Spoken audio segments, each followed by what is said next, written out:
E aí, aqui é o Rei Li, e essa é a série de vídeos mais importantes que você vai ver. É a série de leitura da Constituição Federal. E depois dela, a gente nunca mais vai errar uma questão em que cair a letra da Constituição, hein? Vamos lá? E hoje a gente começa a leitura do artigo 54. Os deputados e senadores não poderão. O que os deputados e senadores não podem fazer? E aqui a gente já tem uma informação importante que a gente precisa dividir, ó. Desde a expedição do diploma e desde a posse. Desde a expedição do diploma e desde a posse. Então a gente tem dois momentos específicos que a gente não pode confundir. Uma coisa é o momento de expedição do diploma. Outra coisa é a posse. Desde a expedição do diploma, o que ele não pode fazer? Firmar ou manter contrato com pessoa jurídica de direito público, autarquia, empresa pública, sociedade de economia mista ou empresa concessionária de serviço público, salvo quando o contrato obedecer a cláusulas uniformes. Bastante importante aqui, a regra é que ele não pode firmar contrato com a administração pública, direta e indireta, e nem com concessionárias. Concessionárias, que são empresas privadas que prestam serviços públicos.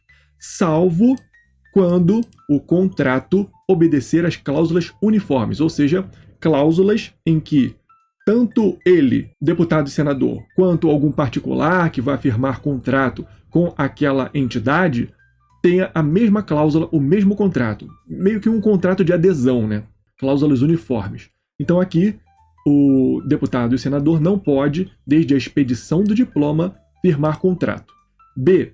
Aceitar ou exercer cargo, função ou emprego remunerado, inclusive os que sejam demissíveis ad nutum, nas entidades constantes da linha anterior. Isso aqui cai bastante também. Já vi várias questões de concurso sobre isso.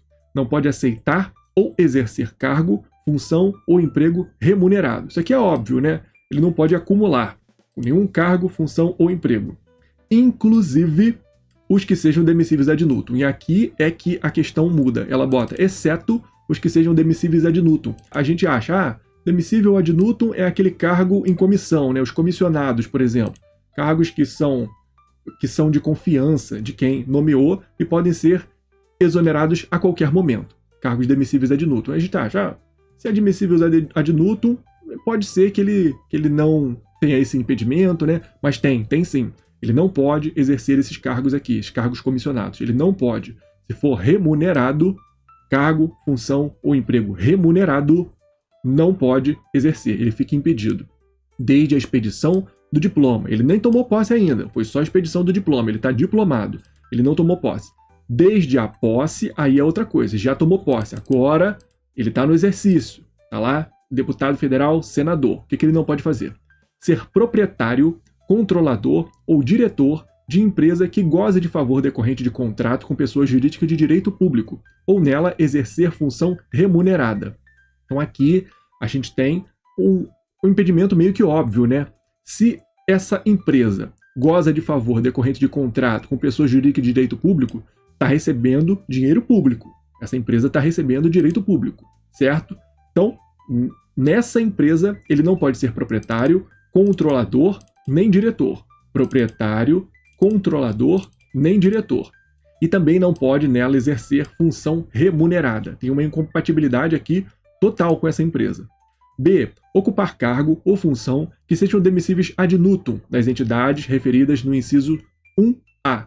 Então, mesma coisa a linha B aqui, demissíveis ad nutum, é essa limitação aqui desde a posse. Então, pode ocupar cargo ou função que sejam demissíveis ad nutum nas entidades referidas no inciso 1A. 1A. Então, aqui, ele não está falando de remuneradas não, tá? Olha essa diferença. Essa diferença aqui é chave. Na linha B do inciso 1, ele fala aceitar ou exercer cargo ou função ou emprego remunerado, inclusive os que sejam demissíveis ad nutum. Aqui na B do inciso 2, ele não fala remunerado.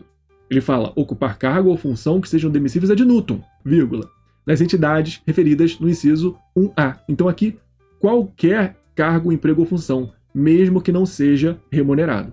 C. Patrocinar causa em que seja interessada qualquer das entidades a que se refere o inciso 1A. Então, patrocinar causa, defender aquela causa. Não pode. E a linha D. Ser titulares de mais de um cargo ou mandato público eletivo. Não pode acumular. Ele só pode ter um cargo ou mandato público eletivo. Beleza? Artigo 55. perderá o mandato, o deputado ou o senador. Então, quando é que ele perde o mandato? Inciso 1. Que infringir qualquer das proibições estabelecidas no artigo anterior. Então, qualquer uma dessas proibições, desde a expedição do diploma, desde a posse, ele perde o mandato. Cujo procedimento for declarado incompatível com o decoro parlamentar. Isso aqui a gente vê bastante, né, na mídia aí, decoro parlamentar, incompatível com o decoro parlamentar. Então, tem que ser declarado incompatível com o decoro parlamentar. Inciso 3, que deixar de comparecer em cada sessão legislativa a terça parte, a 1/3 das sessões ordinárias da casa que pertencer, salvo licença ou omissão por essa autorizada. Então aqui a gente precisa atentar para 2 elementos específicos, 2 pontos, 2 expressões que a questão do concurso vai querer mudar para enrolar a gente. Quais são? Ele deixar de comparecer em cada sessão legislativa a terça parte. Então é 1/3. Não é a metade, não são 2/3, terça parte. 1/3 em cada sessão legislativa. Em cada ano ali. Sessão legislativa, cada legislatura tem 4 sessões legislativas, lembra? E cada sessão legislativa tem 2 períodos legislativos, o primeiro semestre e o segundo semestre. A sessão legislativa corresponde àquele período do ano todo. Das sessões ordinárias, ok? E aqui, nessa conta, ele tem que comparecer a 2/3 aqui. Então, nessa conta, que vai analisar se ele compareceu ou não a pelo menos 2/3, só contam as sessões ordinárias. As sessões extraordinárias não contam, salvo licença ou omissão por essa autorizada. Então, o que a gente precisa memorizar, não pode errar aqui, terça parte e sessões ordinárias. A questão também pode inverter. Pode dizer, o candidato, para não perder o mandato, deve comparecer a terça parte, metade ou 2/3 das sessões ordinárias. Aí seria 2/3. Ele deve comparecer a 2/3. Ele não pode faltar 1/3. Se ele deixar de comparecer 1/3, a terça parte, aí ele perde o mandato. Beleza? Inciso 4. Que perder ou tiver suspensos os direitos políticos. Então aqui ele respondeu um processo penal lá e está sem os direitos políticos. Também perde o mandato. Inciso 5. Quando o decretar a Justiça Eleitoral, nos casos previstos nesta Constituição. Então, a Justiça Eleitoral lá processou e julgou uma ação contra ele e nessa ação ele perdeu o mandato por decreto da Justiça Eleitoral. Então também perde o mandato aqui, obviamente, né? Inciso 6. Que sofrer condenação criminal em sentença transitada em julgado. Aqui, se ele sofreu condenação criminal na sentença transitada em julgado, um dos consectários, uma das consequências da sentença criminal transitada em julgado é justamente a perda dos direitos políticos. Parágrafo 1º. É incompatível com o decoro parlamentar, além dos casos definidos no regimento interno, o abuso de prerrogativas asseguradas ao membro do Congresso Nacional ou a percepção de vantagens indevidas. Então, a gente tem aqui 3 tipos de decoro parlamentar. Primeiro, os definidos no regimento interno. O regimento interno da Câmara dos Deputados tem hipóteses de decoro parlamentar que não podem ser violadas, da quebra de decoro parlamentar.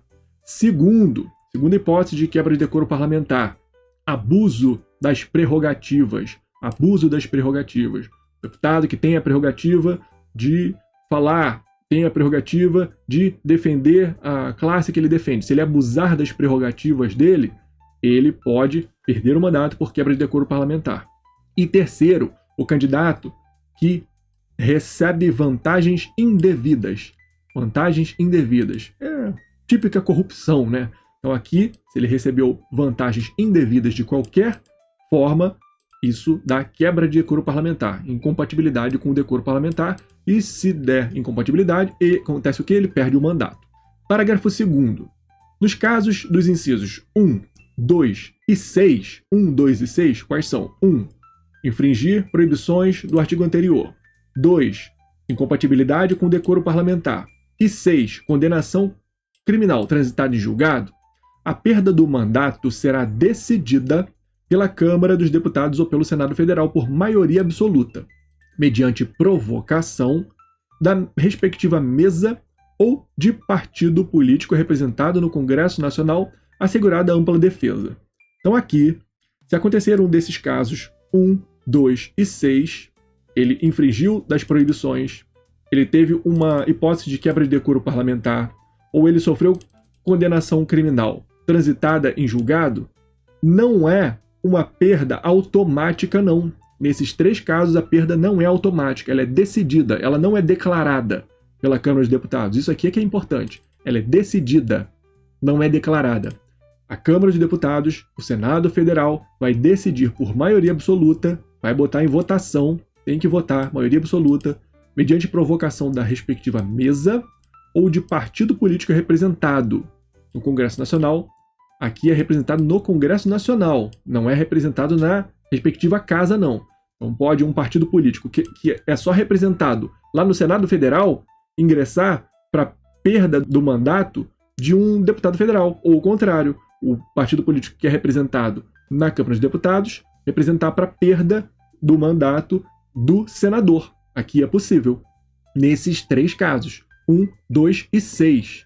De novo, infração das proibições, incompatibilidade com decoro e condenação criminal transitada em julgado. Nesses 3 casos, não é automática. A Câmara dos Deputados, o Senado Federal, é que vão decidir se o congressista perde ou não o mandato. Parágrafo 3º.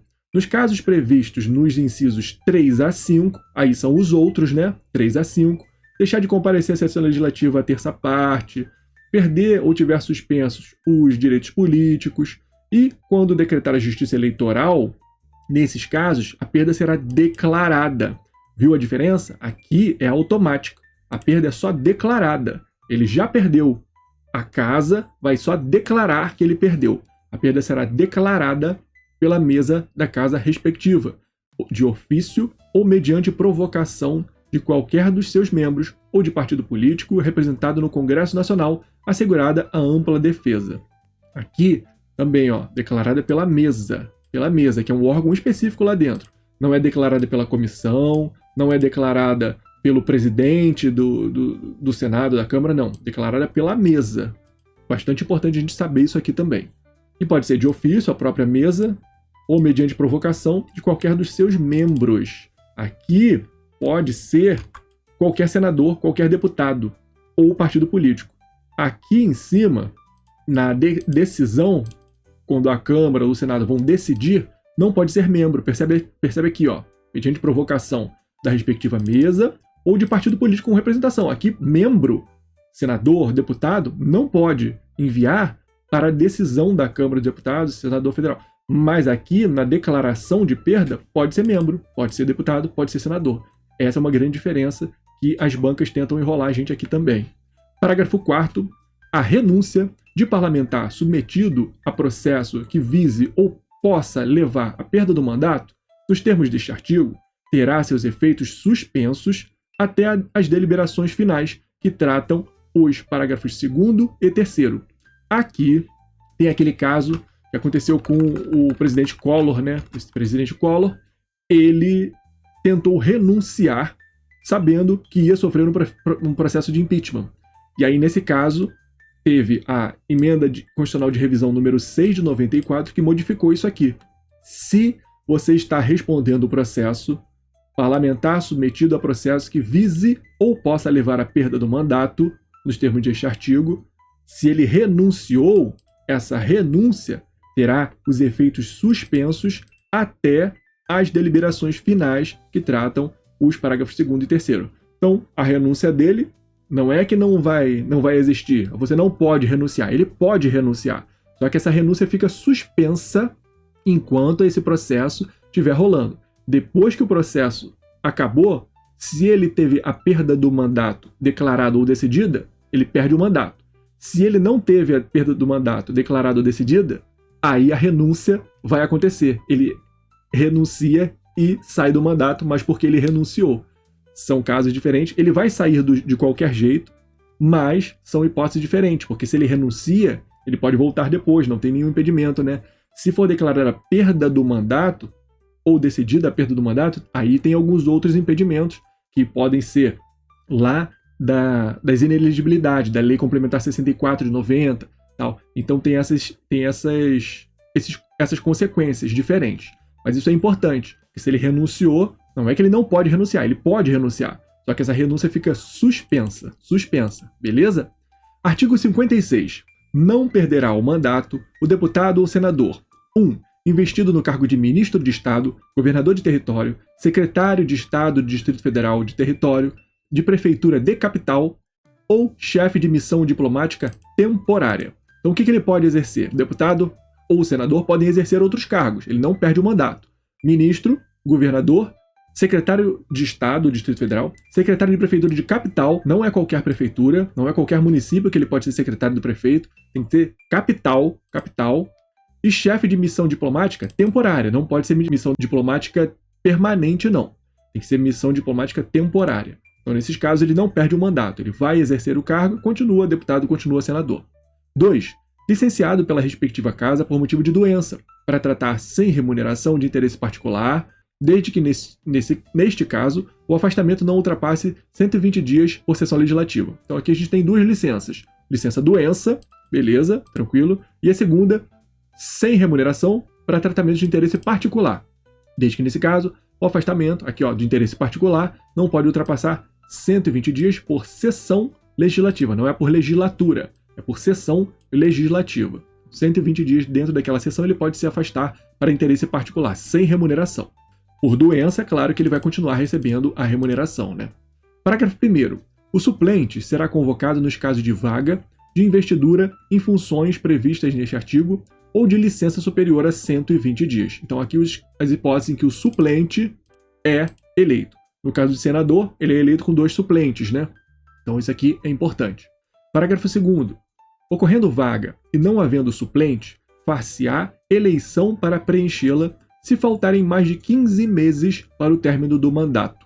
O importante aqui é a gente saber quando é que vai acontecer eleição para esses cargos, deputado ou senador, que não houver suplente. Ocorrendo vaga e não havendo suplente. Não tem suplente para aquele cargo. Se faltarem o quê? Mais de 15 meses para o término do mandato. Aqui que as bancas adoram. Prazos, né? Prazos, as bancas riem da gente. Bota lá, faltar mais de 20 meses, faltar mais de 120 meses. Bota um monte de prazos diferentes para a gente saber que são 15 meses. 15 meses. E o parágrafo 3º, na hipótese do inciso 1, que ele está acumulando com cargo de ministro, governador, secretário. Nessas hipóteses, o deputado ou senador poderá optar pela remuneração do mandato. Então, ele escolhe que remuneração que ele vai receber. É a do governador? É a do chefe da missão diplomática temporária? É a do Senado? É a do deputado federal? Ele escolhe se é a remuneração do cargo dele, eletivo, ou se é a remuneração desse cargo que ele foi nomeado lá na Prefeitura do Capital, no Governo do Estado, ministro. Ele vai escolher. Beleza? Então é isso. No próximo vídeo a gente continua lendo a partir do artigo 57 das reuniões. Eu deixo o vídeo aqui do lado. Comenta aqui embaixo o que você está achando dessa série, se você está gostando, se está sendo útil para você de alguma forma, que eu vou gostar de saber. Deixo com o vídeo aqui. Até lá!